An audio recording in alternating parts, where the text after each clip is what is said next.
in, everyone, to the Revenge of the Birds podcast. This is going to be, I believe, episode 135. We've had a pretty awesome off-season thus far. My name is Blake Murphy. I'm on Twitter at BlakeMurphy7. We're going to be your complete cards coverage.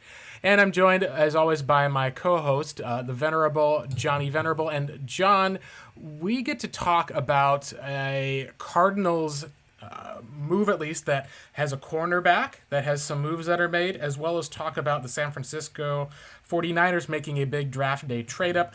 But most of this episode is going to focus on the upcoming draft, and we are excited to be able to kick off that part of the season again. Different year, obviously, with no combine amidst coming out of COVID. But before we get into all that, John, how are you doing? Blake, and approaching 2,000 views on our two videos that we did. So appreciate the support. Blake and I are going to try to do more of those as the draft season continues into hopefully next season. I know Periscope is set to sunset today as we're recording on March 31st, but that kind of interaction is something that he and I both enjoy doing, as is this podcast, Blake. And as we approach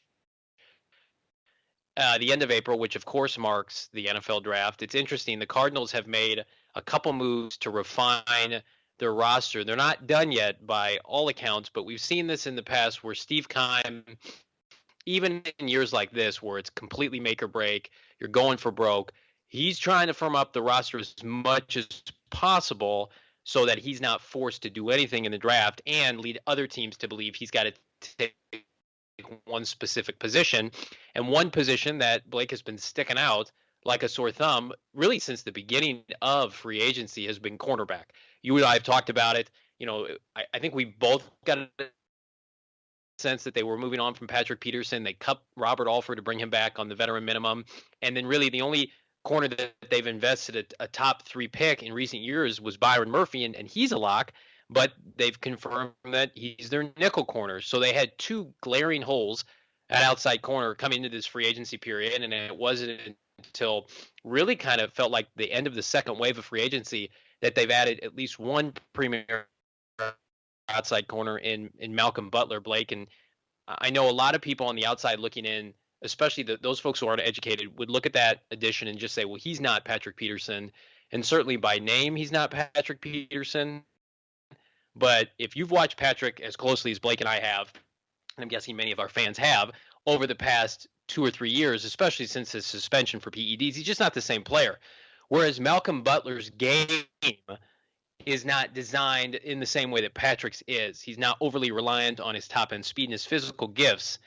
And Peterson may refine that part of his game as he goes into his career with Minnesota. But you look at his coverage grade from PFF last year, 72, would have been far surpassing that of Kirkpatrick and Peterson.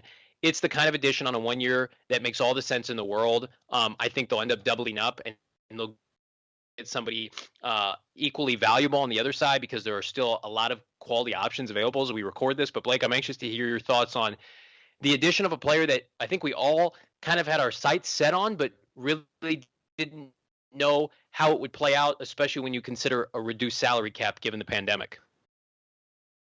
You sent out a list of the available cornerbacks that were left over in free agency, and it was easy to see that after the likes of Malcolm Butler and Richard Sherman, there was definitely a drop-off in terms of corners who've been productive, corners who at least are able to take on that number one wide receiver assignment and be able to actually deliver on it. What was interesting about that signing, I think, was, as some people had mentioned, it happened almost the day after the likes of Patrick Surtain at Alabama and J.C. Horn, I believe out of South Carolina, both tested extremely well. Makes you wonder, did the Cardinals have their hand forced, or did the likes of Malcolm Butler come to an agreement? I think it's a solid move when you're talking about how if, let's take a look at this roster and say that Malcolm Butler signs, a 1 year deal with, say, the Rams to be opposite Jalen Ramsey or any team that needs a corner, maybe even going back to Tennessee. You'd be looking at Richard Sherman and saying, well, we don't really want to change around the defense to fit his strengths. We've seen what Vance Joseph did last year. It was productive enough to buy into that for another season. So after that drop-off, you're going to be having, guys coming off of serious injury. And I think what you're talking about as far as an upgrade to Patrick Peterson, He had over 100 tackles, which some people may be concerned about as far as saying, hey, like, is this guy gonna get burned a lot, and that's why the tackle numbers are up.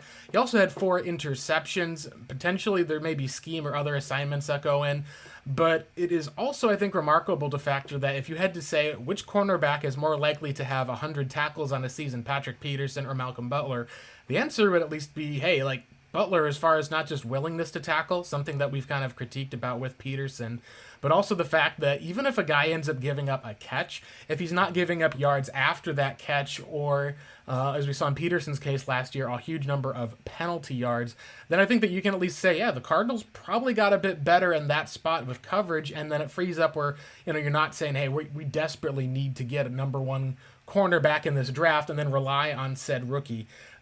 The fact that it was a $3 million contract with $6 million worth of incentives is a plus, and the fact that he's very familiar with University of Phoenix Stadium, having that famous interception against Russell Wilson at the end of the Super Bowl for the New England Patriots. And give him credit where it's due. He's still played at a pretty continuous level across his career. For the most part, there hasn't been any type of dips like we've seen with Patrick Peterson. So I think what's interesting, John, is that we've talked a little bit about with Peterson's legacy, and there's been questions about, Butler's wearing number 21 in his new profile picture on Twitter. Patrick Peterson going on the his podcast, at least, and this is kind of one of those things. Now that Peterson's got that platform, there's always going to be some stories that will come out, surely, from his side and his camp of things. He believes that his number 21 is worthy of being retired. And John, I think the question a lot of people would have is, numbers when they get retired are not necessarily for even Hall of Fame caliber players. Like Kurt Warner's 13 is never retired by the Cardinals. You're probably, even if Carson Palmer gets in, you're probably not going to see that number retired. Even if Peterson ends up being one of those kind of fringe Hall of Famer guys who gets in, which I think you talk to most Cardinals fans right now, John, I think they would disagree with that sentiment. What do you think, at least, someone even asked the question, like, what's P2 smoking over here? What is he doing to think that that's the case? And I think it continues this narrative for the most part of the Cardinals didn't feel the need to bring back Peterson. We found out that his camp, they said the Cardinals didn't even reach out to him, and seemingly reached out and found a guy who was an upgrade. So it just seems to continue this narrative, John, of Peterson being able to talk the talk in a big way, but then ultimately when it comes to walk the walk, it just seems like there's a lot of hot air being blown. And it's kind of a shame considering all that he's done for the Arizona Cardinals. It just has never seemed to live up to the hype and the heights of what seemed to have been advertised with him, or even how Peterson advertised himself. Yeah, I disagree with those folks who use that sentiment. Listen, I don't believe he should have his number retired because, like you mentioned, I mean, it's like they have to be unique situations, like something in the instance of Pat Tillman. Larry, I think, will have his number retired, but you mentioned Kurt Warner's in the Hall of Fame. He's right now probably the best quarterback in franchise history. His number is not getting retired. I mean, they need it's a big roster, right? You got to have available numbers. Patrick Peterson, to me, is 100% someone who's going to be in the Cardinal Ring of Honor one day, and I think he warrants strong Hall of Fame consideration. And you look back historically at this franchise, specifically since they've been in Arizona, is that there's been a lot of missed first rounders.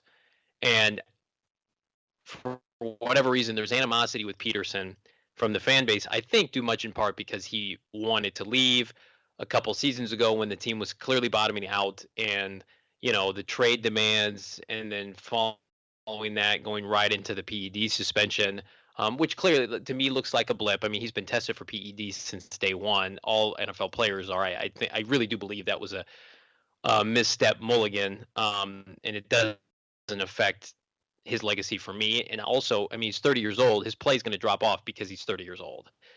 And his game was always predicated on speed and athleticism. That's not to say he's not instinctually great, but unlike somebody like Richard Sherman, who came in the league and was very refined with his technique, I mean, it took Patrick a little while. I mean, he was in a lockdown corner his first year. I mean, his second year, he had 7 interceptions, and he really began to put it together. He is the Cardinals' best first rounder of the 2010s by far.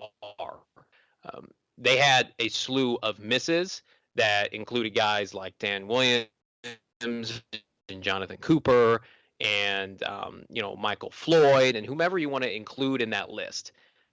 He's the best of this decade, and I don't really think there's a close second. So I get frustrated when I hear fans dismiss his contributions to the franchise, and I do believe had he been a part of a more competent organization at times, and certainly a bigger brand, he would have stronger Hall of Fame credentials than he has currently.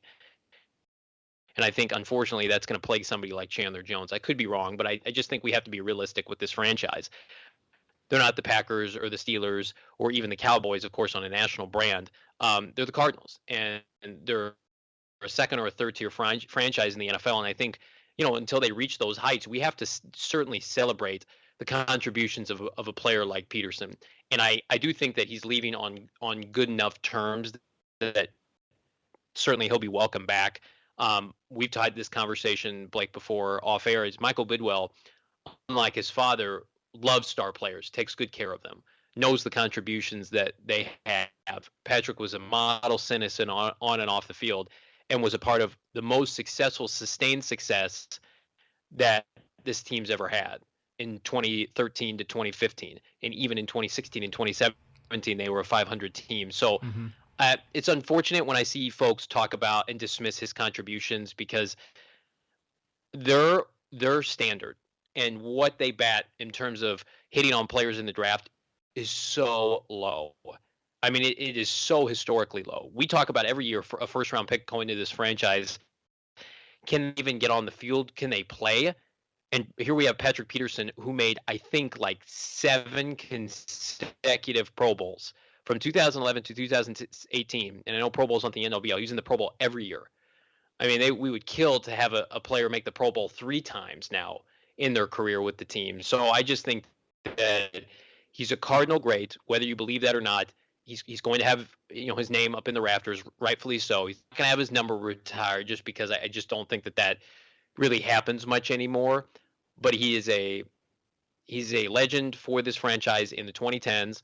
And should be remembered as such. And I was one of those people in that draft too that they had taken DRC a few years before. They were okay at corner, not terrible. And I thought they should have gone a different way at the time.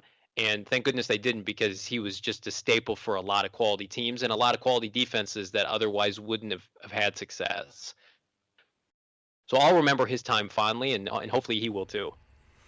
Yeah, it's something that's sad, I think, about the nature of the NFL is, you think of how David Johnson and Patrick Peterson have gone out. It's always a spot where age and performance always catches up with you. There's even players who, some people are saying, gosh, I love Larry Fitzgerald, but I would prefer to see the team, finally see Christian Kirk in the slot. And that's just part of the picture, at least, of accepting a part of life in that regard.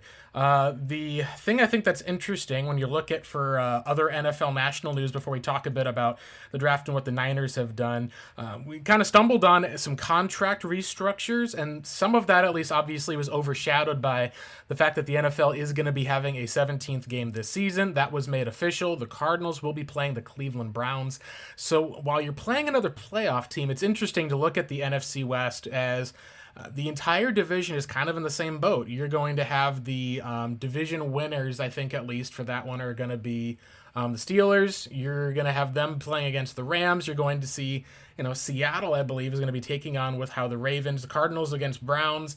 And I believe the Niners at least get the Bengals, and that's going to be an interesting case for, and if I'm wrong on that, at least correct me. I haven't got the schedule as far as those corrections in front, but it's all AFC in the home team, so it's not really a true advantage for any of these teams in the NFC West outside of perhaps the Niners getting a lot of guys back and healthy to play a Bengals team, which still seems like they're kind of on the bottom third of the NFL. That was one of the things that broke. It was a little overshadowed by some contract restructures. John, you had a listener of the podcast stumbled on to finding some cap cuts that were made, at least. Cardinals suddenly had 15 million in cap space, and it's like, okay, how'd they get this 11 million? Digging through the cap hit, seems as though Rodney Hudson had a cap hit of only 2.8 million, adding an extra voided year onto the end. So now he's under contract through 2023, but it's kind of a fake year for the most part. There's more money added through the contract all the way to 2025 as an extra voided year. So essentially what that does is, hey, you're able to make some work get done in free agency, and it isn't an extension for Rodney Hudson so much as he can hit free agency faster. And if the Cardinals are winning some games and he decides, hey, I like this is great living in Arizona, we're doing well, I want to be here, there's an easy extension that you can make by simply just, tacking on some more guaranteed money. Immediately after that, Jordan Hicks seemed to renegotiate his contract, taking a pay cut, another $3.5 million in cap space. Essentially, the first question that people had was, why are they creating all this cap space? And John, I kind of looked at where they were, and it seemed very, very possible that, hey, the Cardinals are not necessarily going to be creating a ton of cap room and cap space for a certain player. So much as the fact that they're probably going to be creating more and more of this cap room just to be able to say, hey, we've got the draft coming up. We've got still some veterans we can sign at the minimum. There's also maybe a couple of teams who may bid on a player or two if we can pass them up by being able to get a higher at least amount. Like someone even said, like, hey, if you're got two teams bidding for the likes of Bell or someone, let's say you got another team that's bidding in on a cornerback. Cardinals, by freeing up some of this cap space, could be able to sign in some of these guys as well as be able to get these draft picks in order, especially should Steve Keim trade back, get 2 or 3 more picks, then all of a sudden you actually have room to fit in. Plus, as we've talked about, John, Cardinals love having $5 million in extra space just in case if players go down. We saw them use that with Dre Kirkpatrick in the past. We saw them use this with Jermaine Gresham in the past, even the likes of Max Williams and Chris Johnson as training camp type of signings for injuries that have occurred. What are some of your thoughts, at least overall? Do you see the Cardinals more just structuring these contracts to be able to get some space to kind of save up for a rainy day and fill in needs? Or do you think that there's maybe more of a splash coming on? Like, is this kind of the first sign that Fitzgerald may be coming back at a higher price? Well, here's what I will say about Jordan Hicks. Jordan Hicks was given what I've been kind of reading between the lines here and been tipped off to is he was given the Justin Pugh treatment, and that is essentially you need to take a little off the top, take a pay cut based on your production last year. And this is more so like Jordan had a rough 2020 season. Justin Pugh had a quality 2020 season, but his cap hit was just so big at a position where they could have afforded to go cheaper.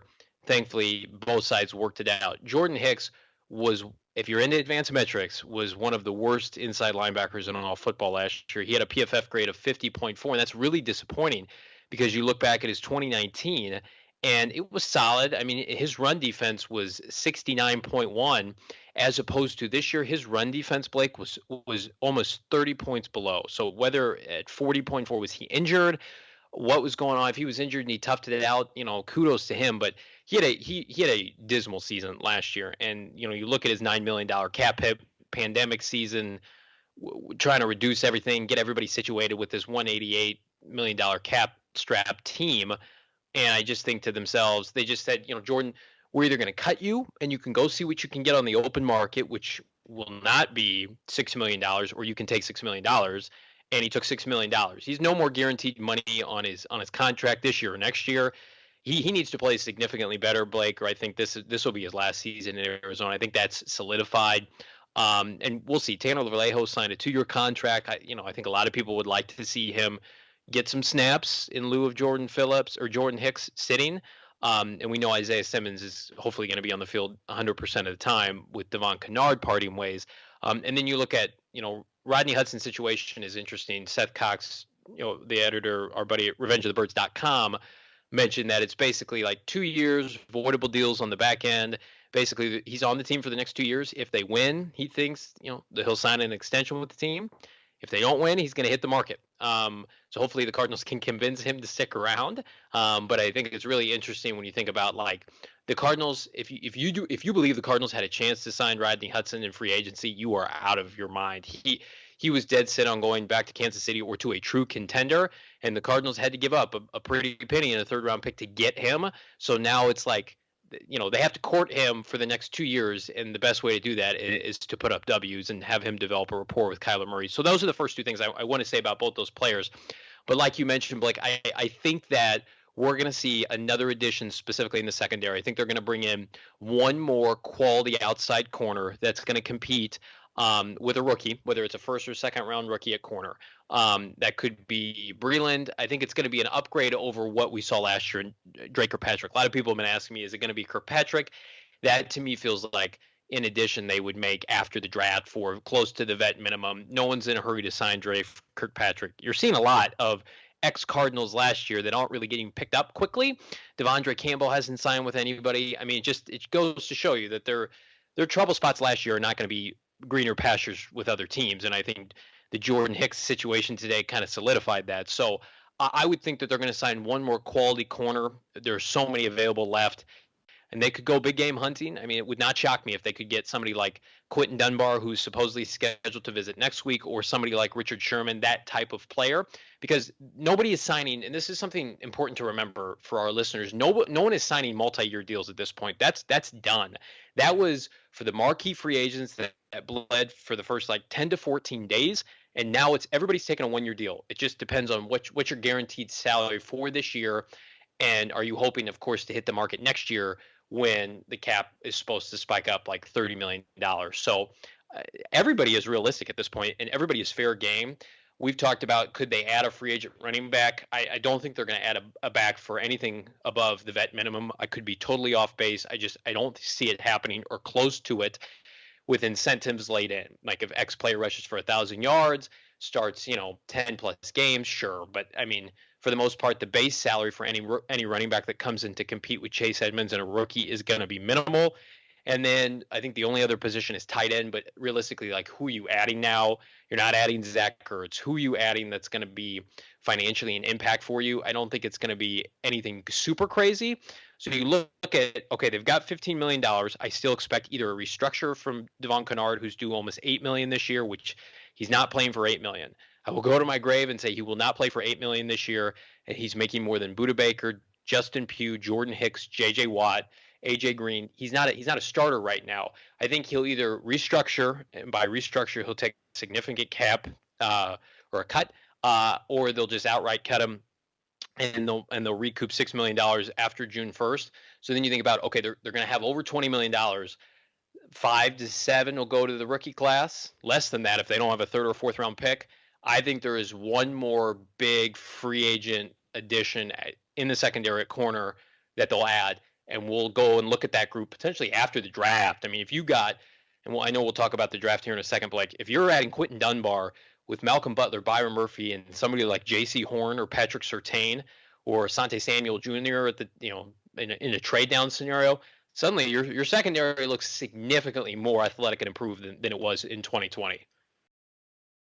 Support for this episode comes from Locker Room, the app that's changing the way we talk sports. Locker Room is a sports fan's dream come true.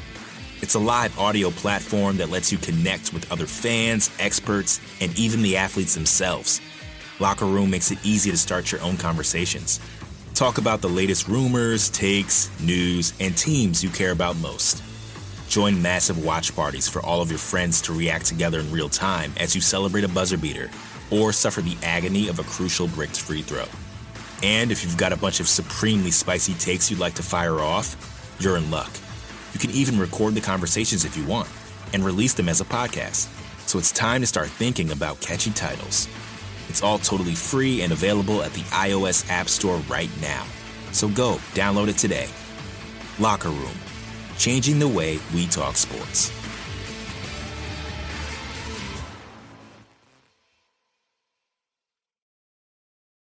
Already the biggest question, at least, that you would have of between Alfred Murphy and the likes of Malcolm Butler, if that ends up being your starting trio and you have a rookie to bring along, I think that'll at least be acceptable. Not optimal, but acceptable. The other thing, at least, that has been pointed out is the Cardinals, as currently constructed, get either a 4th or 5th round compensatory pick from Patrick Peterson signing that deal with the Vikings. That's something, at least, that I think Steve Keim will wait till after the draft in order to try to protect that. That's probably one of the biggest reasons why the Cardinals, at least, have been trying not to make anything more than perhaps a vet minimum splashing, is if you make too high of one, either that pick could get lower or potentially disappear altogether. There's a certain time period where you can then sign guys to those, Keim time signs where they don't count against the cap for this year. And in that sense, the, contracts aren't guaranteed. That would at least allow for 2022 to be able to say, hey, we gave up a 4th round pick, to get DeAndre Hopkins in addition to everything. We'll get back one of those picks in the future. The biggest thing, at least, John, as we shift to kind of talking about the NFL draft is, and this is where you have to look at with the Cardinals, is a lot of the talk and discussion is who's going to be there at 16, as well as looking at a potentially historic quarterback draft. Very few people are questioning Trevor Lawrence going as the number 1 overall pick, and after his pro date, seems that there's a lot of confidence that number 2 overall selection, it's likely going to be a quarterback, and it's likely going to be the BYU kid, I almost said Tyler Wilson. That's a throwback from the past from Arkansas. No, we're talking about Zach Wilson. BYU, kind of not necessarily a one-year wonder, but essentially showcased a lot of similar positive traits to the likes of guys like Josh Allen, Patrick Mahomes, being able to throw off platform, being able to have a super productive year. There's been a lot of questions people have had about his ability versus higher competition. Very similar, I think, John, to what we heard a lot about Josh Allen in that 2018 draft.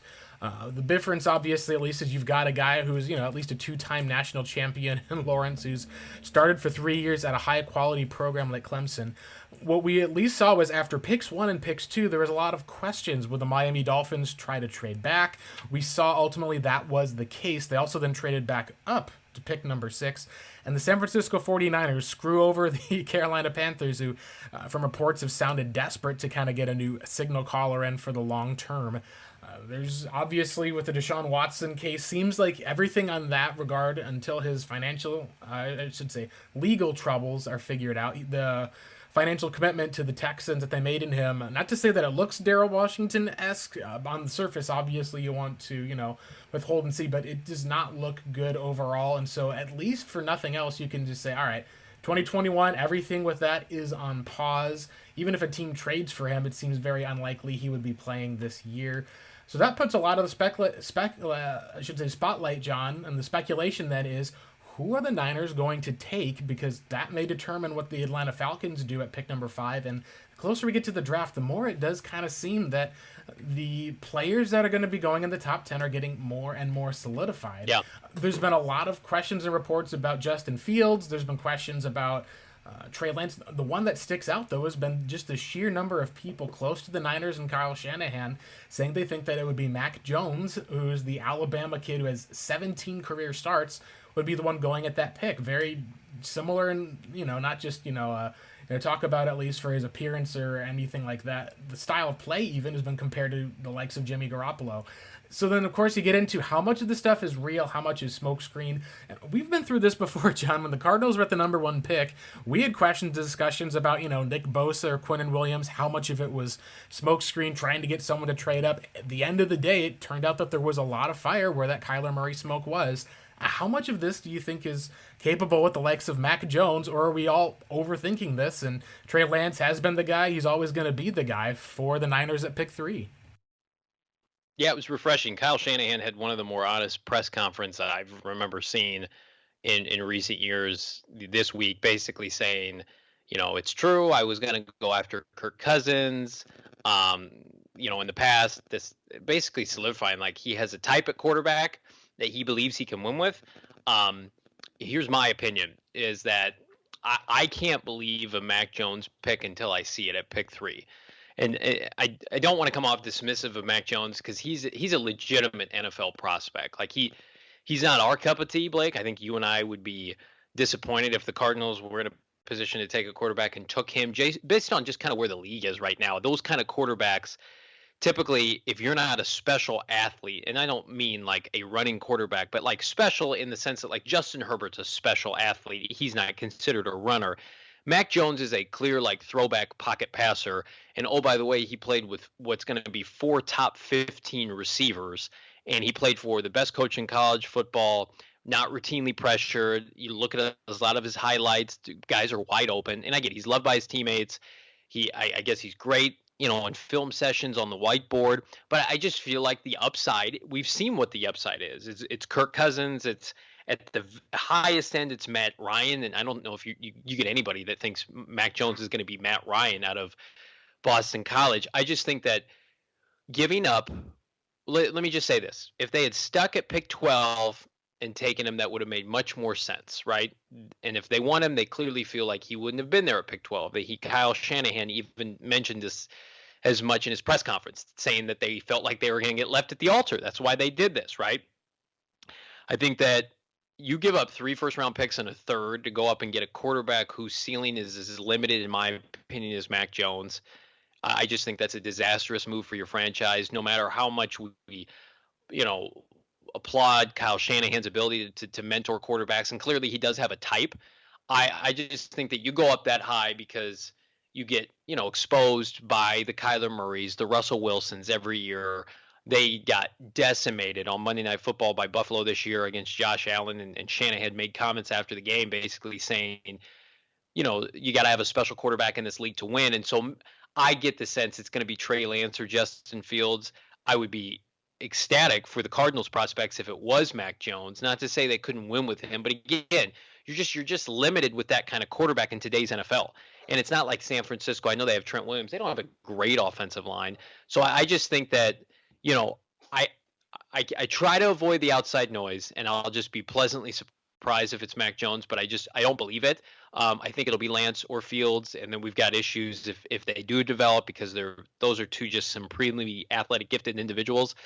But I think one interesting caveat of this whole thing, this horrific Deshaun Watson situation, and none of us know if he's guilty or not, and we have no idea how this whole situation is going to be played out, but I think it's very obvious. Our biggest fear, Blake, was pre-allegations Watson going to San Francisco, because I do believe that would have been a death knell for the Arizona Cardinals. Assuming Russell Wilson stays put, they've never beaten Sean McVay, and now you get Kyle Shanahan with Deshaun Watson, 25, 26 years old.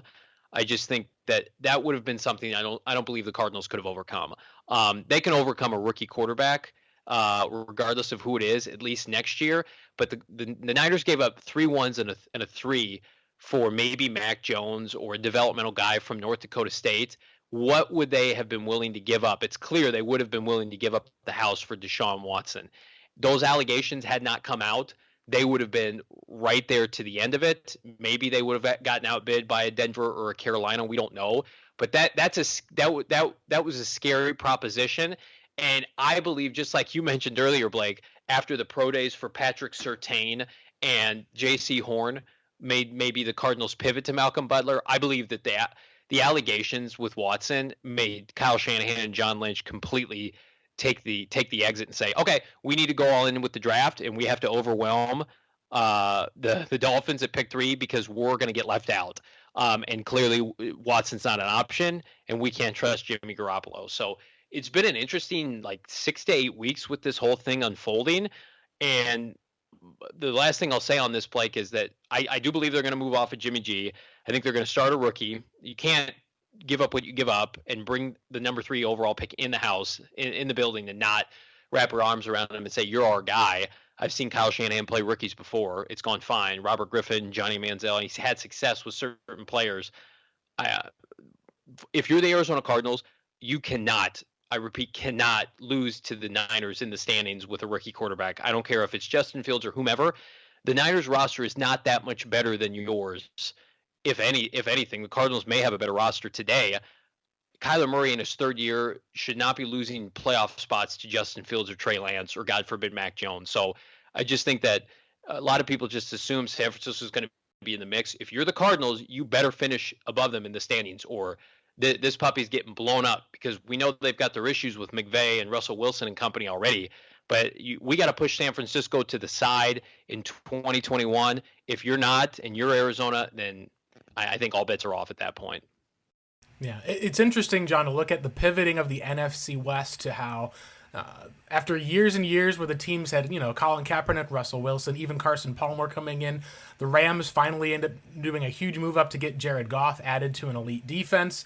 You kind of have another pivot that after Kyler Murray was added to the division, even though the Cardinals have not been as competitive in the NFC West, you've seen the Rams go out, give up a ton of picks for Stafford, and now you've seen the Niners go out and add their own version of a rookie quarterback. And that brings us kind of to the point of you can't just be good in the NFC West. You have to be great because of how competitive it is. This isn't a spot where you're like, the Chicago Bears, they went 8-8 and made the playoffs. Their whole staff is coming back for the most part. And it's like, we finished ahead of the Lions. We finished ahead of the Vikings this year. It's like there's things that are acceptable, but the NFC West really puts a spotlight on that competitiveness. I think at least, Lynn, I agree with you that when you're talking about what makes the most amount of sense, when you're saying, all right, teams are trading up for this player, this prospect. We saw that in 2018. We saw that happen with the Jets moving up. They ended up with Darnold. We saw the Bills moving up with Josh Allen. We've seen in the past, even with other quarterbacks, all of them seem to have the same thing in common, and it's that they at least have a cannon for an arm. And that's one of the things that is truer of Mac Jones. It's not like he's, this, Matt Leinart type of guy who doesn't have he doesn't have the strongest arm, but he's great. He still does have a exceptional deep ball that he's able to throw. It's the athleticism that's kind of the question. So I agree with you and think that it seems very likely to me, based on what we know, that Atlanta seemingly loved Trey Lance. Niners would have probably had to gotten ahead of them in order to take him. There's been at least some other fallout that we've seen now with the likes of Jamar Chase and I think it was who was it? With Jamar Chase, and then also with the tight end Kyle Pitts having this incredible pro days that they put up with the numbers. It seems very likely that some of these guys are going to go early enough, which means some of the other players may not fall as much, even with these quarterbacks going super high. Let's go and talk a bit about just the quarterback class in general, because some of the questions that are out there, I think, right now, as far as the narrative is Trevor Lawrence's generational type quarterback is question number one. People are looking at whether he's got the size, the arm, the wins. That's one of the questions that's going to be there is, can he turn around this Jaguars franchise in a way that's similar to what we saw Kyler Murray do over the past couple of years? And he's had arguably more success at the collegiate level than Kyler Murray did for more seasons. He's also got, more of that prototypical size to go with it. Zach Wilson, the experience, how he plays against non-Power 5 schools, putting up huge stats, and maybe not looking as good against top defenses. Is that worth taking at number 2 overall? You're looking at Trey Lance. We're talking about the comparison to Carson Wentz as a North Dakota State guy. Different type of runner. Probably I'd say he's very similar to Wentz in that regard. Was really excelling from a young freshman type of age. We know from one of the guys we have as a Niners contact who covers the team said that they've liked Trey Lance for a while. He's like, I don't know if I can see Mac Jones. It's just the sheer number of people who are just kind of pushing that, who are like in the know at Industry Insiders, is a bit of a surprise. Like, normally teams are not going to, once they trade up to the number 3 pick, be that adamant saying, oh yeah, they're totally going to be trying to hide or cover up who they're truly taking to create drama or to, no. Usually if you're picking top 3 and quarterbacks are supposed to go 1 and 2, that's not the case. What I think is then interesting, the question then is, why is it that Justin Fields has been kind of slipping out of this, number 2 overall quarterback? Now there's questions about if the Carolina Panthers can sit back and take him at 8. Some people have wondered if he's got a lower outside of the first round grade. And John, it reminds me a lot in terms of when we were going back to that 2019 draft, there were people who were like, yeah, we've got, Dwayne Haskins as a pocket passer. I've got him over Kyler Murray, or people saying that the New York Giants had Daniel Jones as the number 1 quarterback on their board. What is kind of this perpetual nature that we see in the National Football League of guys like Mac Jones seemingly getting pushed up for one reason or another, and then a guy like Fields who, not only did he lose a quarterback competition at Georgia and was moved to Ohio State, he clearly was the better quarterback after he moved to Ohio State and beat Clemson and Trevor Lawrence just this past year with a phenomenal 6-touchdown game. But what is kind of this overall quarterback narrative that we're seeing in the NFL? And some of the positive, at least, that we're seeing from it, John, is if 5 quarterbacks go ahead of 16, that's 11 superior talents the Cardinals don't need that could be on the board. Yeah, I just think with Fields, I think there's a preconceived notion unfortunately, if you're him, because Haskins was such a flame out. Same alma mater. I mean, they're not the same quarterback, but between him and Cardell Jones, that's really what a lot of teams have to go off of. And again, that's not fair. And I think the same can be said a little bit with Trey Lance. We just saw Carson Wentz flame out of your alma mater, and both big physical players that dominated a small school. And then Trey Lance hasn't played. I just think that, to me, I don't look at any player, including Zach Wilson, and think that these guys are going to hit this year. Trevor Lawrence, to me, is just, he's a generational prospect, and he's in his own category. The rest of these guys, I mean, you look at this group, there's 5 guys, right? I mean, 2 of them are going to bust at least, if not 3. And we both feel confident that Trevor Lawrence is going to have some kind of success, especially with the infrastructure that they're putting together in Jacksonville. I think that division is weak enough. They've got some talent. I think highly of Urban Meyer as a coach. I just think that Wilson, if he goes to the Jets, that's not a great marriage. Everybody loves Kyle Shanahan, what he's able to do. But, I mean, you never know. I mean, guys miss on quarterbacks all the time, and the infrastructure matters, but it also, like, you either can play or you can't. And elite prospects that are taken in the top 5 that overcome, like Cam Newton, like Kyler Murray, of dysfunction, are worthy of sticking around. And then you see players like Lamar Jackson and Josh Allen, who are drafted by playoff teams, and Patrick Mahomes and Deshaun Watson, who have a chance to develop a little bit more because the infrastructure is stronger. I just think that it's more impressive to me when I see a Cam or a Matt Ryan when he was drafted by the 3-13 Falcons, somebody like that, where they can come in and change a culture. And it's like, is Zach Wilson really going to change the culture of the awful Jets at 6'2", 200 pounds, soaking wet? I mean, like, I think that's why so many people feel like whomever San Francisco takes, eventually it's going to work out because of Shanahan, and that's fine. I do think that their bust potential is limited just because of what Shanahan brings to the table, and like, kudos to them. But, like, I don't think we have a ton of faith in, if a quarterback goes to Carolina or Detroit or Denver historically now. Just kind of be interesting. So much of it is predicated on where these kids lie. I think you hit the nail on the head with a bigger point as it relates to the Cardinals, and we'll get back to talking Cardinals and not San Francisco, but I think it bared a conversation. But the Cardinals are in a position now, and I posted this on Twitter on Thursday, that I think the draft starts for them at pick 7 with Detroit, just because I feel like after 3 quarterbacks go in the top 3, I think that we're going to see a run on 3 players in some kind of order go to Atlanta, Cincinnati, and Miami. And I think they're the 3 best players in this draft outside of Trevor Lawrence. And that's Penei Sewell, Jamar Chase, and Kyle Pitts. I think we're going to see some kind of an arrangement of those 3 players going 4, 5, 6 after 3 quarterbacks. And then it's like, okay, between Detroit and New England, that's roughly 8 teams ahead of the Cardinals. That's where the draft is going to be decided. And I think Steve Keim, Michael Bidwell, Cliff Kingsbury, Adrian Wilson, they all know this now. And so it's like, okay, does Trey Lance and does whomever the San Francisco doesn't take, basically the other 2 quarterbacks that San Francisco doesn't take, are they going to go between 7 and 15? I think we have a pretty strong inclination that they will, right? With Trey Lance, Mac Jones, or Justin Fields. Like, those other 2 guys are going between when the Cardinals go. I think we're going to see 5 quarterbacks, especially with a weaker quarterback class next year and a huge drop off after those 5. We're going to see 5 go in the first 15. So then you talk about, okay, so now we're in a position where you've only got roughly 6 guys now between. You've got 1, 2, 3, 4, 5, 6, 7 guys now between the Cardinals and the next highest team, which would be, Denver at 9, whomever takes those quarterbacks. I don't know what combination it'll end up being. So you've got 7 prospects, and it's going to be some kind of combination, Blake, of like Michael Parsons is going to be in there, Waddle, Devontae Smith. We assume both Patrick Surtain and J.C. Horn are going to be in that mix. Maybe throwing a couple edge rushers. You look at the tackles and Rashawn Slater. Could somebody like Caleb Farley come back into the mix? Pay the kid, the defensive lineman out of Michigan. It's kind of be that mix and match, and I think that that's a sweet spot for the Cardinals for a couple reasons. Number one is I think Steve Keim wants to trade down And I think that if one of the premier corners or receivers isn't there, that's his preference.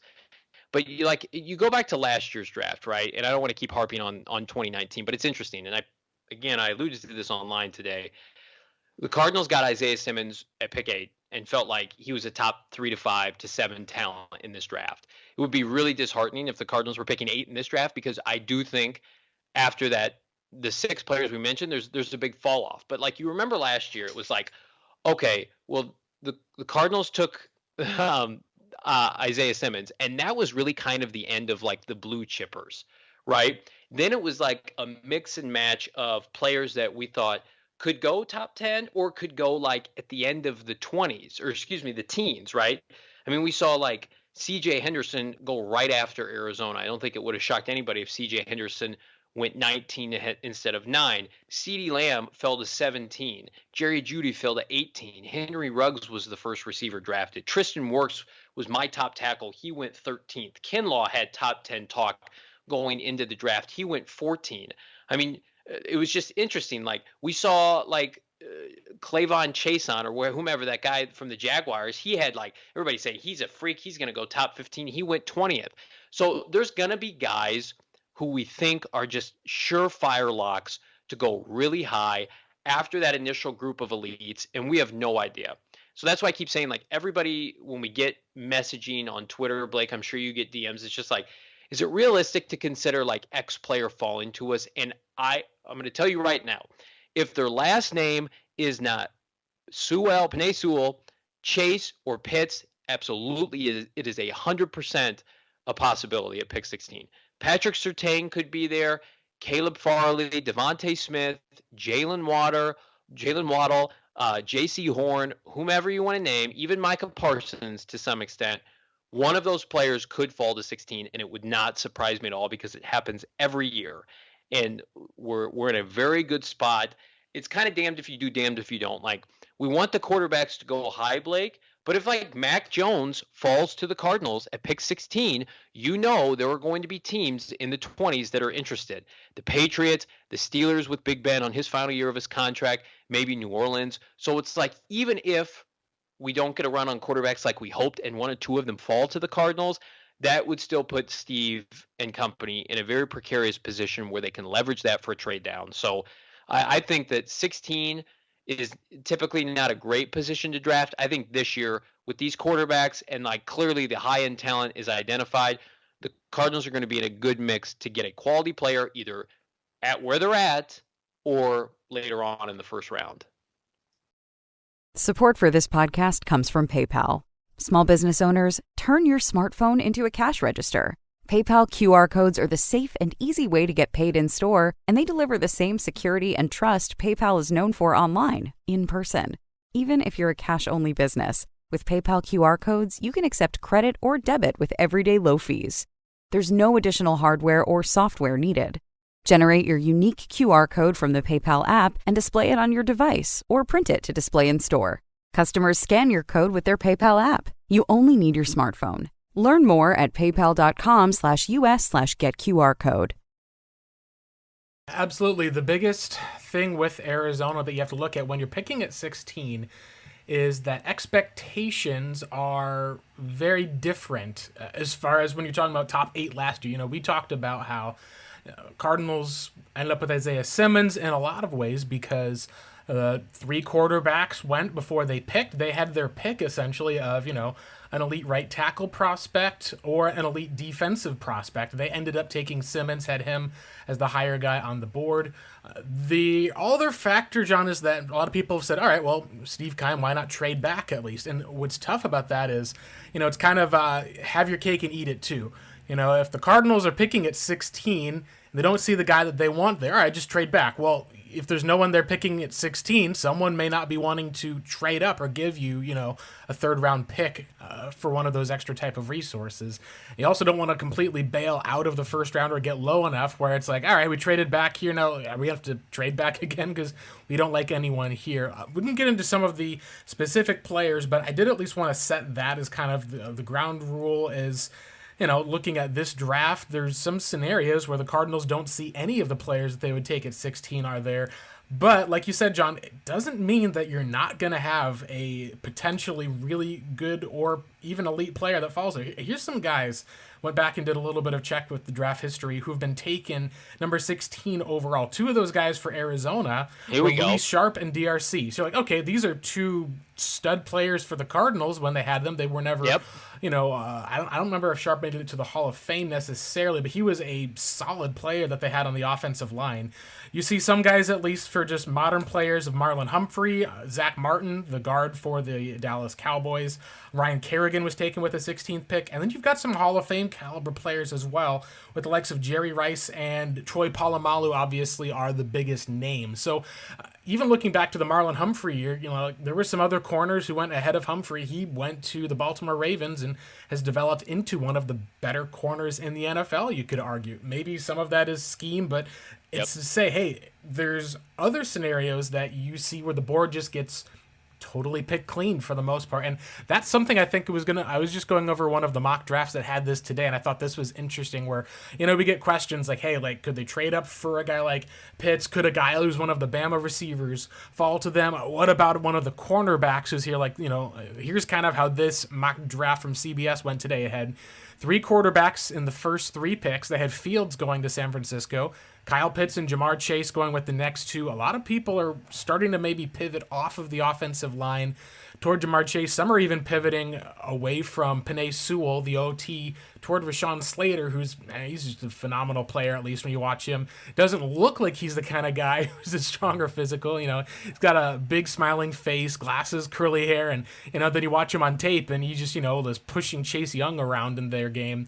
The one factor that I think affects the Cardinals a lot is the Dolphins and Eagles trade, because the Eagles are not out of the wide receiver market or the cornerback market. Those are 2 very specific spots. Maybe they could go offensive line or edge rusher with their GM having some of the protections, but it would not be shocking to a lot of people if they just kind of sit back and take one of the players who's there. Javonte Smith, Jamar Chase, and Kyle Pitts. A lot of people are pegging those guys in at 4, 5, and 6. This mock also then has Jalen Waddle and Trey Lance. You're like, okay, so that kind of is, for the most part, a lot of people, depending on what goes on with Waddle or Smith, if another position goes into one of those spots, or if someone trades up for the likes of Mac Jones, that kind of seems to be a lot of people's top 10 would be rounded out with Penei Sewell and then with Patrick Surtain or J.C. Horn to the Dallas Cowboys. All right, so it's like, okay, these are kind of some of these top 10 type of talents. Makes a lot of sense. You still have some players that Cardinals could take. Well, this is where this mock got interesting. Right off the board, you had Rashawn Slater going to the Giants. That makes sense. J.C. Horn, cornerback Eagles. That also makes a lot of sense. The wide receivers didn't fall to them. And then pick 13, you've got Elijah Vera Tucker going, as well as Jalen Phillips going at pick 14 to the Vikings. And then the Patriots, they've took them with Mac Jones at pick number 15. So the players they were there at pick 16 for the Cardinals, I'll list them off here. They have Christian Darrisaw, the offensive lineman. They've got Caleb Farley, the cornerback, whom a lot of people are starting to see about maybe slipping out of the first round. You've got the edge rusher, Jason Owe, who is a physical freak but had 0 sacks. And then you've got Alex Leatherwood and Tevin Jenkins, the offensive lineman. So you take a look down the list, and then you're like, gosh, okay, the next running back taken is all the way in the 20s with Travis Etienne, and then you look at Rondale Moore and Micah Parsons in the 24, 25, 26. John, in that scenario, I think there's not really any of those players that I would take at 16. And the question then is, would a team be willing to trade up for one of those players? And I think some of that gets taken away with Mac Jones going at 15 to the New England Patriots. Maybe if a team says, hey, we want to jump up ahead, at least for the most part, like Washington thinks, all right, maybe for whatever reason the Raiders want to move on from Derek Carr, maybe surprise, or maybe, try to make a trade for a quarterback in the future since they couldn't get Deshaun Watson. Maybe the Chicago Bears try to trade up ahead of Washington to be able to get the likes of Mac Jones.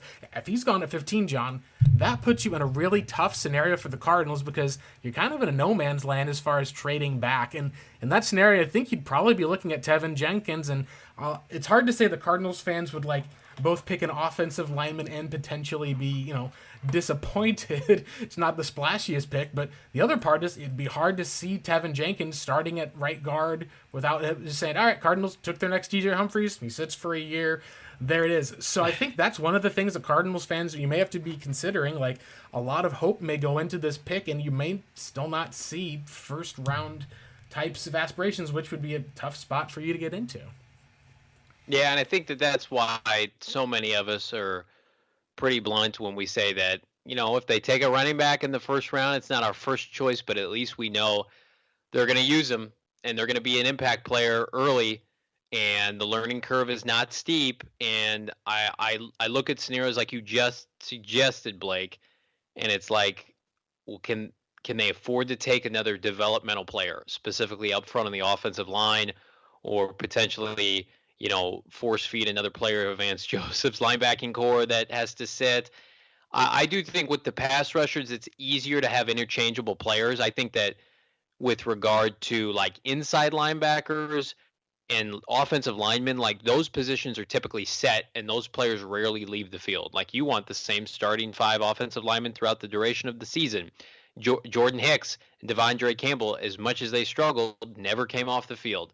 And so like I do think like you spell Chandler Jones, you certainly spell Marcus Golden. Somebody like Jalen Phillips will see time next year and will have an opportunity to make an impact. And you can never have too many pass rushers, right? Alden Smith is a rookie for San Francisco. I don't think he started on that loaded San Francisco defense and still had like 12 sacks and made the Pro Bowl. So it really just kind of depends on the position. We know now, this coaching staff has told us what they'd like from their rookies. If they have a rookie receiver that can make an impact, they will play him. Same with a running back. Those guys will play. Kingsbury has shown us he'll play rookies offensively. Sean Kugler doesn't want to play young players, right? And unless you're one of the 5 best, and God love him for this, because Kyler Murray was only sacked 27 times last year, that's what they're going to roll with. And there is no rookie in this class outside of the kid from Oregon who's not going to be there that's going to contend on what's now the most loaded position group on the team and the best offensive line the Cardinals have had since they moved to Arizona.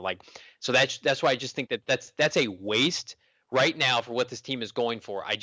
And I don't think there's Micah Parsons isn't going to be there. I just don't think that's realistic to think about, contending against Jordan Hicks. So to me, it makes sense to say this is a loaded class, in my opinion, at 3 positions: quarterback, which they're not, of course not in the market for, receiver, and corner.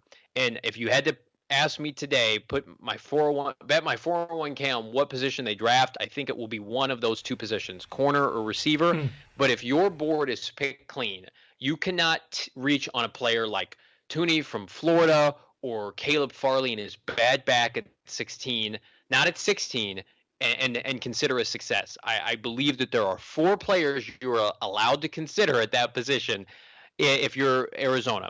You can consider, of course, Devontae Smith, Jalen Waldo, Patrick Surtain, and now I think J.C. Horn has absolutely entered that conversation with his combination of tape, his workout, the fact that he's NFL royalty. His father was Joe Horn, famous receiver, Pro Bowler for the New Orleans Saints. It's in his DNA.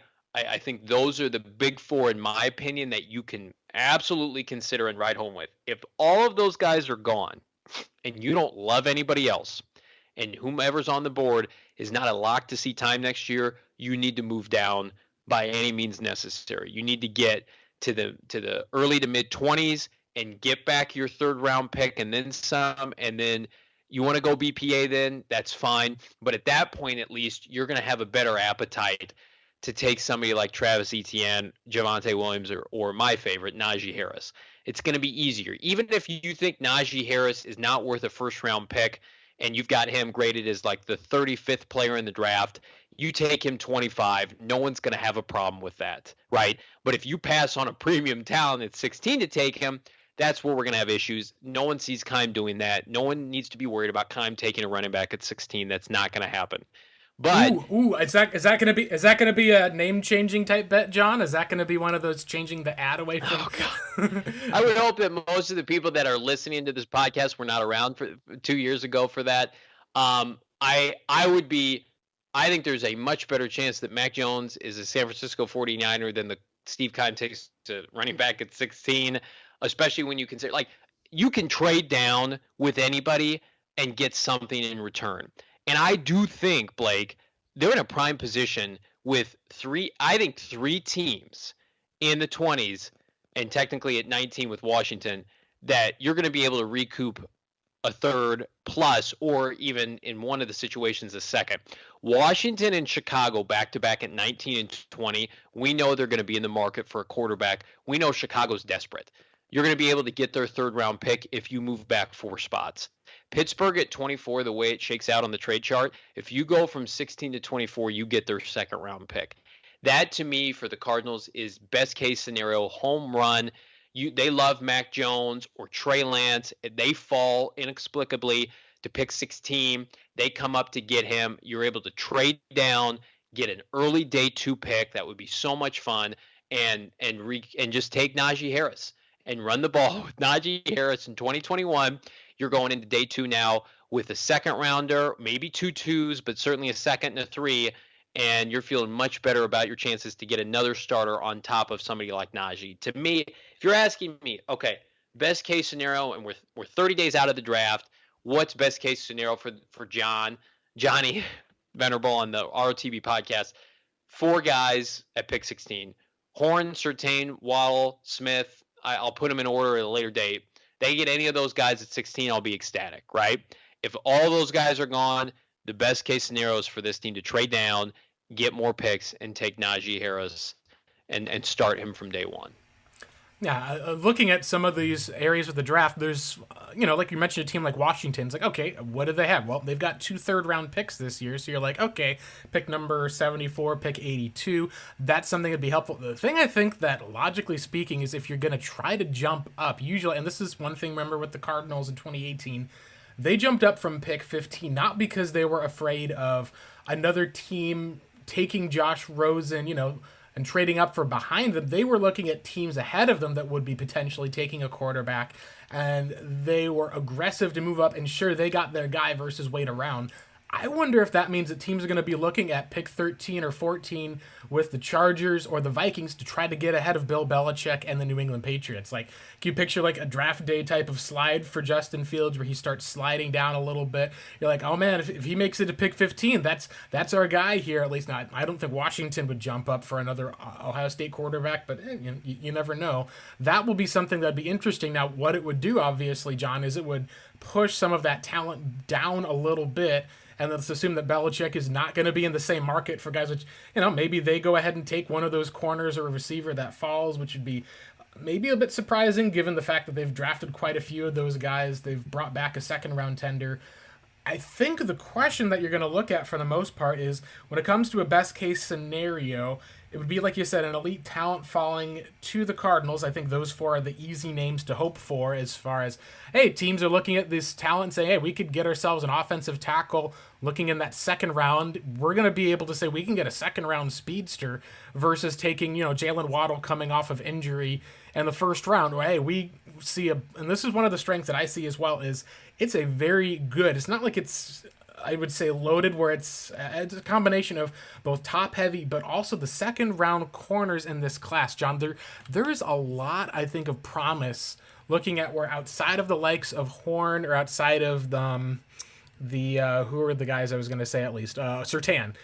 There's a lot of cornerbacks that will be probably sitting there in round 2 who you just can't put into round 1 because of the athleticism. Like, you look and talk about, I think we had the likes of Aaron Robinson, I was gonna say, like, Calvin Joseph. Even Asante Samuel Jr. is a bit small. We're talking about Tyson Campbell out of Georgia, which is a name that's been linked to the Cardinals. We know that one's on Elijah Molden, the kid out of Washington. They love Washington DBs. Yeah, Elijah Molden's a really fun player.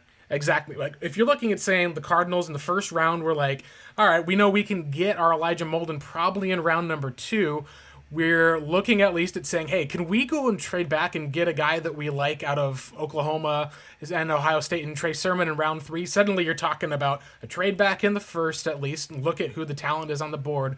Target your cornerback somewhere in that round, and then, you could maybe say, hey, if the running back at least is there round 3, cool. If not, we can probably pivot and look at some of these other players that are there.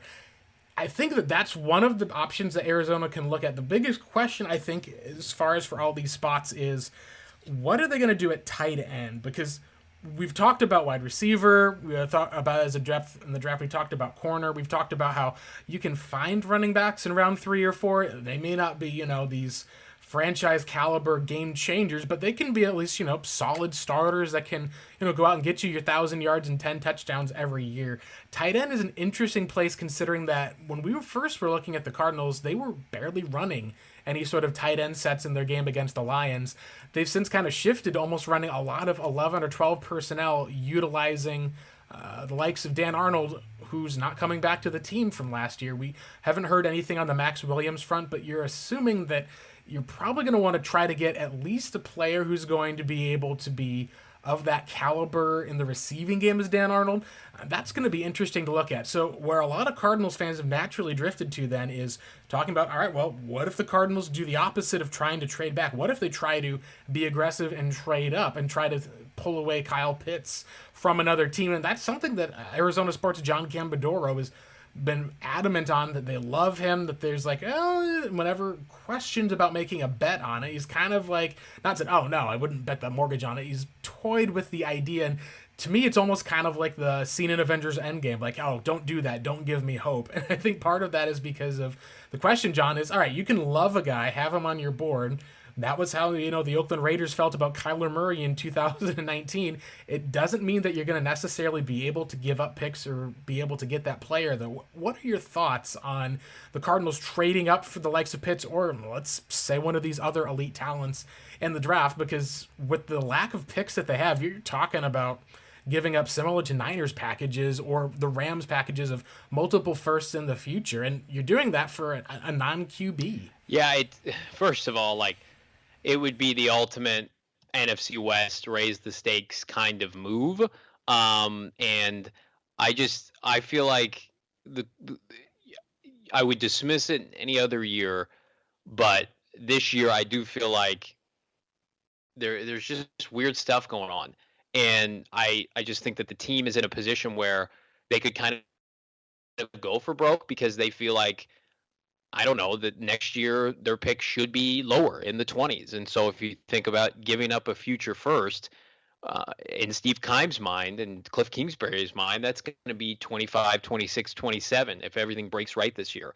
I think they'd also probably have to look at a player like Kyle Pitts, because I don't think you're going to be able to see Jamar Chase in a trade down scenario. I think he is, of the 3 elite blue chippers I mentioned, I feel like he is the best of those 3, and I like Penei Sewell and Kyle Pitts a lot. I just think Jamar Chase's game is so seamless.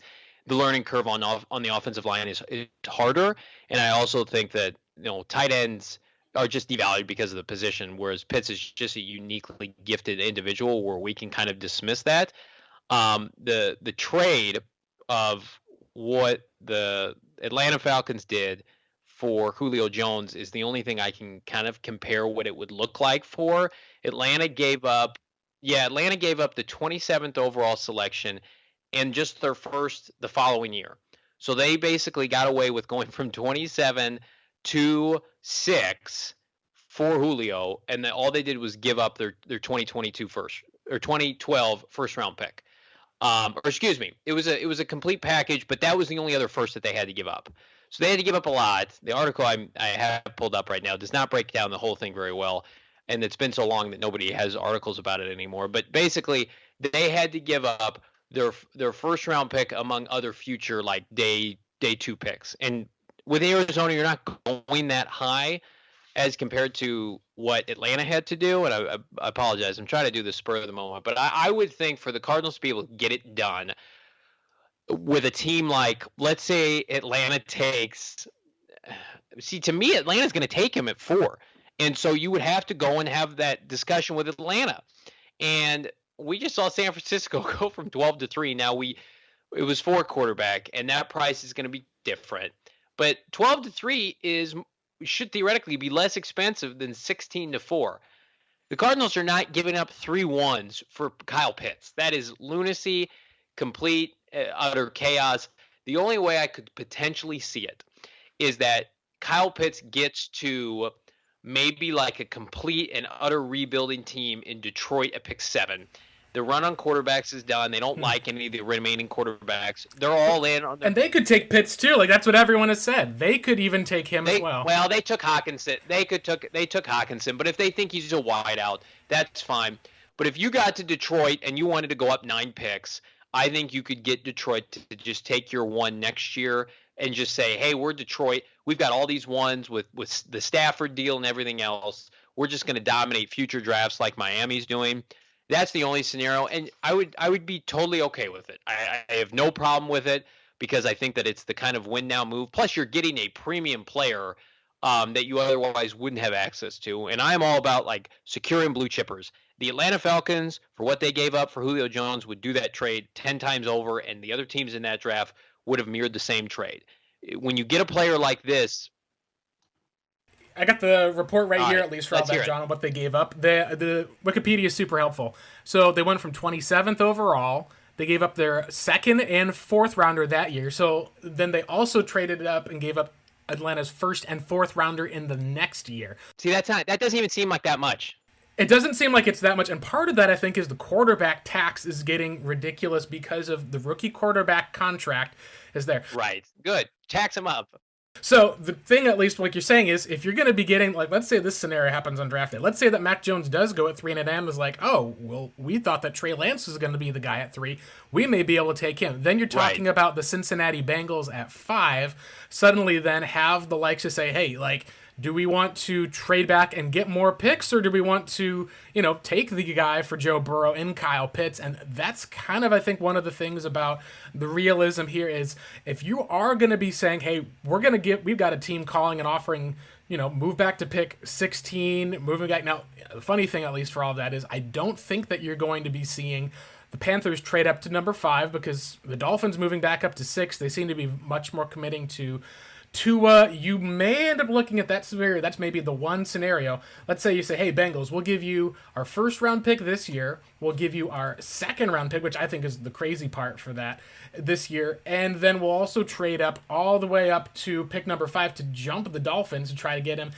I don't see that being a Steve Keim type of move because from what we've seen, John, he's fine with giving up picks for talent, but he loves those 1st round picks. We have never seen Steve Keim trade out of the 1st round or give up multiple picks to move up in the draft, including his 2nd round. We've seen them give up a 3rd and a 5th for Josh Rosen is the most that they've done. So I think while you're saying, yeah, it would be an aggressive move, I think that the price Arizona would be willing to pay is, hey, we'll give you next year's 1st. Maybe you throw in you don't have another pick to throw in for the most part from round. You probably have to give up your 2 this year as well. You have to give up your 2 this year as well. So maybe they'd say, hey, we can trade up at least over here, get up to 5. We'll give you our 1st next year and our 2nd next year.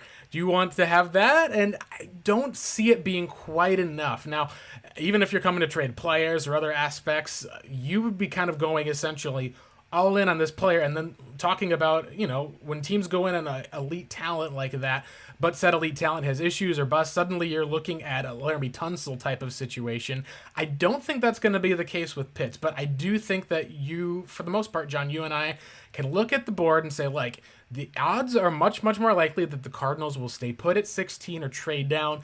If they do move up, maybe it would be a spot or 2. The fact that they don't have a 3rd round pick or a 4th round pick this year, that's usually what we've talked about. It is the price to move up maybe a couple of picks. Like, let's say you move up from pick number 16 and you're trying to jump, let's say LaShawn Slater, tackle that the Cardinals, we know that they like. A lot of teams like him or may have him as offensive tackle 1. Let's say he floats down to the Chargers and the Chargers are like, yeah, we probably are more of an Elijah Vera Tucker type of thing. He's our guy. Well, Cardinals, maybe you give up a 3rd round pick to jump up to that spot, take him ahead of the Vikings. They don't have that pick this year, John. So I think then the question you're looking for is you're hoping for more of a draft day fall than you are for some type of big aggressive move up. And my hope, at least, John, is that favors Keim. We've seen in the past guys have fallen to 16. For me, as far as for what I would look at as far as for the best case scenario, I think for me, I would look at and say, I think that you're hoping again that one of Horn, Surtain, Smith, or Waddle falls to you. Waddle is maybe the most likely, I think, because, he got hurt part of the year. He didn't get the Heisman Award like Devonta Smith did. And a lot of times, we see recency bias plays in. A lot of times, NFL teams will take these quarterbacks who have won great year versus the guy who's been doing it for 3 or 4. We saw that in 2017 with Mitch Trubisky. I think at least the best case scenario for me would be if Arizona can trade back at least a couple of spots. Say someone wants to jump up for a player ahead of the Oakland Raiders. Say that Creed Humphrey is going at 17. Some team needs a center. They jump ahead to 16. Arizona trading back and gets probably a guy who I think would go in the top 10 if not for those wide receivers this year dominating. And that would be Rashad Bateman. I think that you could probably take him, and I think that would be much less of, say, a reach pick than more of a Greg Newsome or more of even the likes of, I think, Tyson Campbell. And then you can take a look at round 2 and say, hey, round 2, suddenly we now have a 3rd round pick that's there. We could probably maneuver a bit if there's a running back that falls that we like. Say Travis Etienne makes it to the top of round 2. Suddenly you're like, oh, great, we've got now a 3rd round pick from this trade. Let's see, can we go up and be able to get the likes of an Etienne or maybe even a Javonte Williams? Is Najee Harris a guy who, falls to some of the 2nd rounds and someone likes Etienne enough? The devaluation of the running back, John, I think helps the Cardinals. And even if you're like, we don't want to get the running back, you can then probably say, all right, you get your cornerback in round 2, and then maybe your aggression comes from those 7th or 6th round picks to try to make a jump for the likes of Trey Sermon, who, be reuniting Kyler with his old teammate. But again, as we come back to this, we'll talk more about it. Until you look at the Cardinals being able to say they're going to have a top 120 board, and until they actually make one of those different moves, you have to say they're at pick 16, they're at pick 49, and they don't pick again until pick 160 in the 5th round. And they have the next picks at pick 223, 243, 247. Those are picks that are not guaranteed to make the roster. So if that's the case, you really have to look at Arizona having 2 picks and then a possible huge drop-off. That puts a lot of pressure, I think, not in filling needs, but on finding talent to join. What are some of your thoughts as we wrap up for some of this, John, about what do we think as far as Arizona could do? Because I'm a person who's not necessarily closed-minded. My whole thing, at least, is I would love to see the Cardinals be able to get a talented player who can produce sooner rather than later, and I think that's doable with pick 16 or a trade back. Yeah, I agree. We've talked about this. I'm going to continue to harp on this as long as they have a plan for their 1st round pick where they play, and they play early, because they are not good enough to sit players year 1. This is not the NBA. This is not Major League Baseball, where you just you grow your prospects late, and we see them in a couple years later, especially for a team that has not had a playoff season since 2015. The Cardinals are not good enough to sit their 1st round picks. So Isaiah Simmons should have played every snap last year, or damn near every snap. And so I get frustrated by this notion that the team slow plays their rookies like they know something we don't. Like the rookie you're going to get in the 1st round, wherever you take him, and it better be a position where you need him, is going to need to contribute next year. You're not the Green Bay Packers, who can have a 13-3 season and take 2 redshirt players in the first 2 rounds like Jordan Love and the running back they slow played from Boston College last year. You need a player that's going to come in and contribute next year. So I am just so numb to this, and especially just like the whiffs that they've had in the 1st round outside of Kyler Murray. I'm not considering Simmons a whiff. It's just early. That I really have no preference on who they take. I know that they need help at corner. I know that AJ Green and Christian Kirk are on what equates to 1-year deals, and so Hopkins needs a running mate long term at receiver. I know they don't have a tight end. All of these things are obvious, and we Blake and I dissect this. We know what the strengths of this draft are, but I am also as much as I want them to trade down and get more picks, I'm with you, Blake. The 3rd rounder, we just watched Josh Jones redshirt as a 3rd rounder last year just have no impact, and we think he'll end up playing and be a good player one day. But they got nothing from him last year. So there's a good chance that if you trade down, assuming you're not getting a 2nd, and who knows, that 2nd rounder may not play either, the 3rd rounder that you get may or may not, depending on the position, play a lot next year. Vance Joseph, he's got to have his hand forced at a certain position to be able to play them early.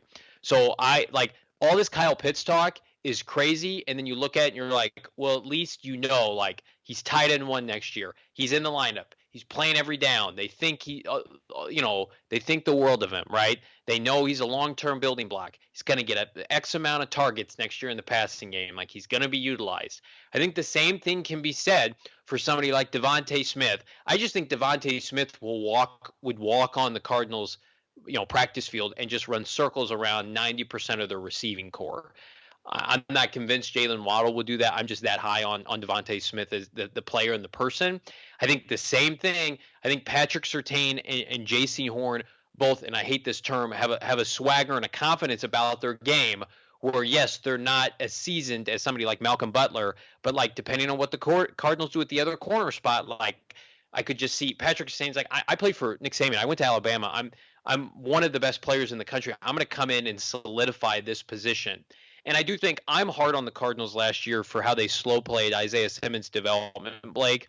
And I get that. And I also feel like, yes, he had a transition that I think is probably understated nationally because of the fact that he was not an every down linebacker at Clemson and he played all over. And I think that we had concerns about that coming on, not that he couldn't translate, but the Cardinals didn't have a plan for that, and they clearly didn't. Yeah. I think that, like, Patrick Surtain and J.C. Horn were outside corners at their respective universities. Like, that's what they would play in the NFL for Arizona. Like, the transition should be a little bit more seamless.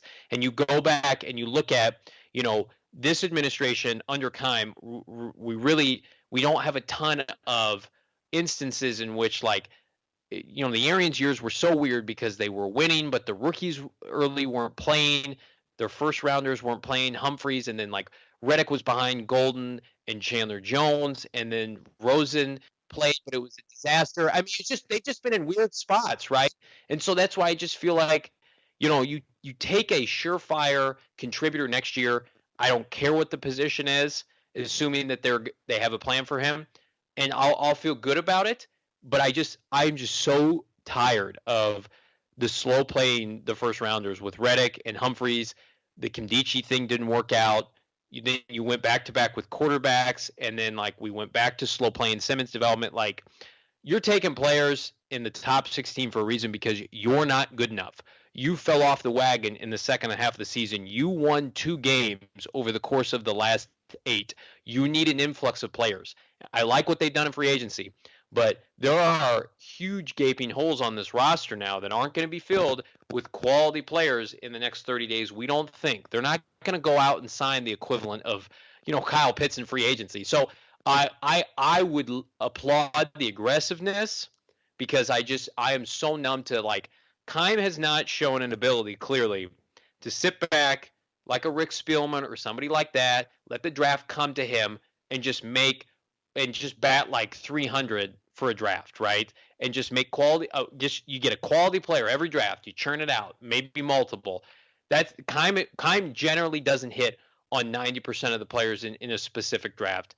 And the player that he does typically hit on, it's like a Kirk-esque. It's like a complimentary guy. So as much as I want them to recoup more assets, that you just hit the nail on the head. What good? I'm going to get jacked up because I love the draft if they get an extra third or fourth. But that fourth rounder is not helping next year historically.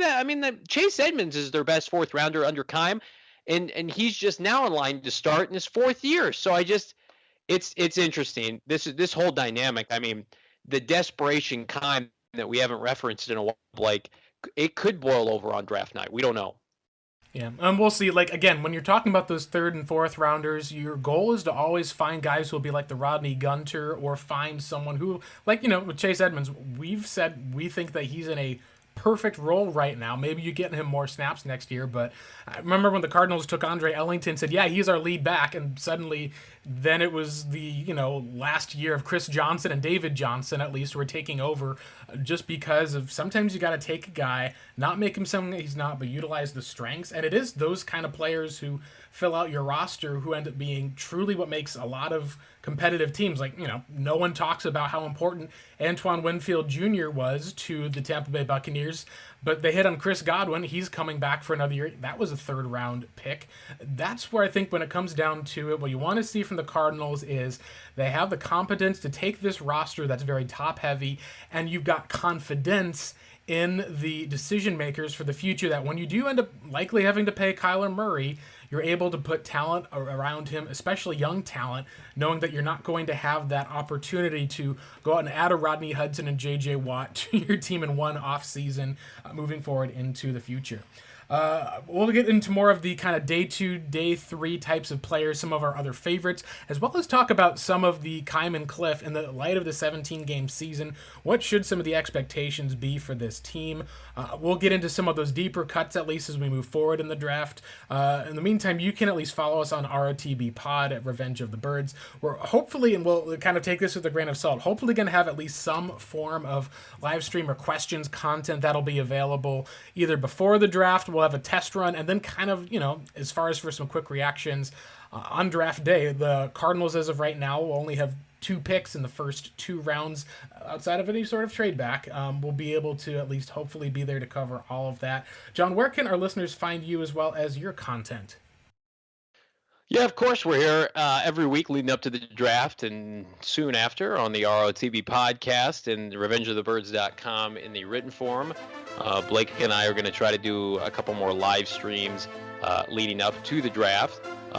We love having the interactive content, like I mentioned at the top of the pod, and let us know what other avenues in which you want to absorb the content, because we're open to just about everything, and this is, in my opinion, one of the more exciting times of the year.